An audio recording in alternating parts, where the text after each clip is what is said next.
Welcome to the School of Military Law and Leadership. I hope you have a productive session. I hope you enjoy your moot courts, and I hope you get swatted down lots of times. It's going to happen. Don't take it personally.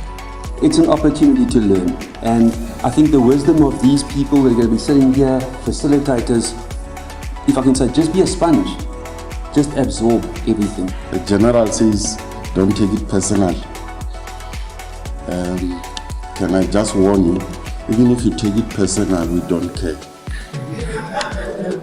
You can just take your key, get into your car or taxi and leave. We don't care. I'm telling you, we don't care. I'll go home and enjoy my life. I'll have my glass of wine tonight, and I'll even forget that you were here. So keep that in mind. What we're about to enter or begin in our lives, it's something unimaginable. And then the fortunate part is that you're the author of it, no one else. If you think that people actually do care, whether you counsel or not, wait until you get a caught.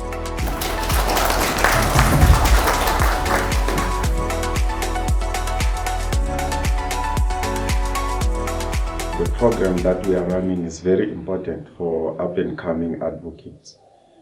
And it's important because the main goal, ultimately, is that an advocate must be able to argue a case in court. Whether you are appearing for the applicant or for the respondent, you should be able to persuade the judge, if it's a single judge, or judges, if it's what we call a full bench or full court. And it could be in the SCA or Supreme Court of Appeal, where you have 5 judges, or the Constitutional Court, where you are likely to face more than 10 judges. Have you prepared a draft order for the court? My lady, the matter is unopposed due to the respondent hasn't filed any opposition. Before I continue, my lady, I would like to beg leave of the court to direct my lady to the following affidavit on paragraph 3. Specifically, let's start with paragraph 3.2.3, my lady. It's been an amazing journey. I had lots to learn. I think I've learned a lot this year, more than I've ever learned in my LLB. We've been exposed through courts, the different courts, from the High Court to the Supreme Court of Appeals to the Constitutional Court. It was an amazing experience. We experienced our litigation in the highest level.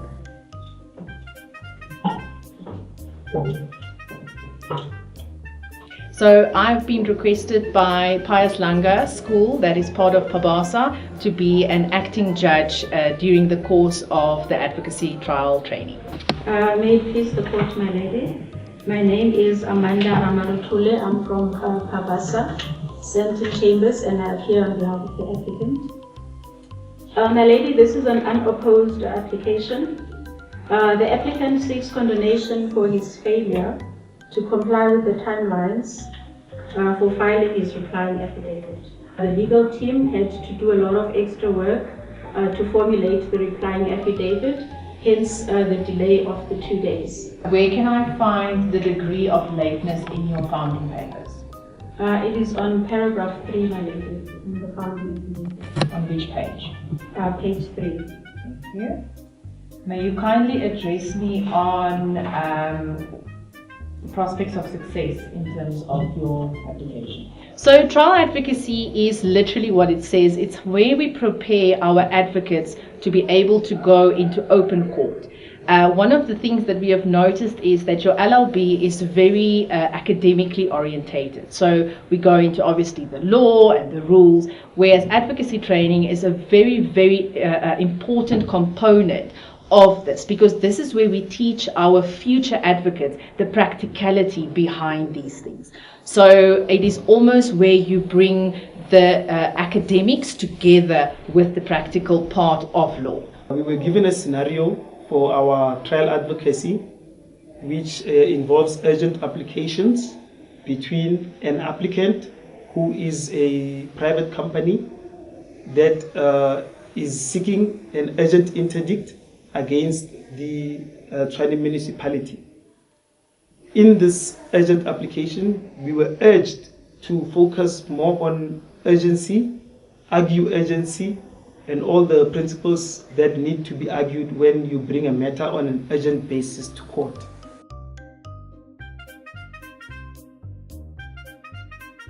We currently have 5 pupils on the pupillage program that is supported, as I said, by Pabasa, but also the Tshwane Society of Advocates. And my word of advice to them is that take the mentorship that is being provided to you by the professionals and the experts. Pupillage program, it's a program that prepares pupils to be future advocates. It's a quite extensive program that requires a lot of resilience. It's a program that whereby the boundaries of what you thought were your limits are now obliterated. And it's one program that has shown that you cannot exist in isolation. You need the mind of others in order to accomplish the program.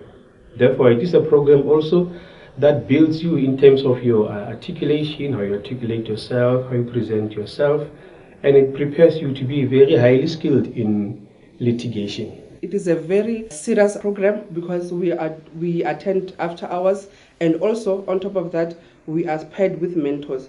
My mentor is Advocate Rasalanabo. She is based at Tshwane Society of Advocates. When we go to chambers, we go there and then we shadow our mentor. When they go to court, we go with them.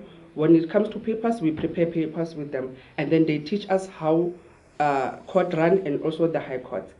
And also we had an opportunity during the pupillage program to go to Bloemfontein to the Supreme Court of Appeal. We spent a week there and it was a nice experience because in the High Court you will find that it's one judge or it's 2 judges depending on the role that day. However, the experience was different when we went to the Supreme Court of Appeal because there were 5 justices there. It's very important that advocates should have trial advocacy techniques. They should be able to persuade, and we are here to assist them, and we are here not to punish them but to point out exactly where they make mistakes, and if they are doing anything right, to be able to encourage them maybe to even improve from what they are doing already. I am extremely excited for the pupils. I'm also very proud of them. Being here today for the first time, I can see that the trial advocacy has done wonders for them, and I must say I've personally enjoyed it as well being a judge.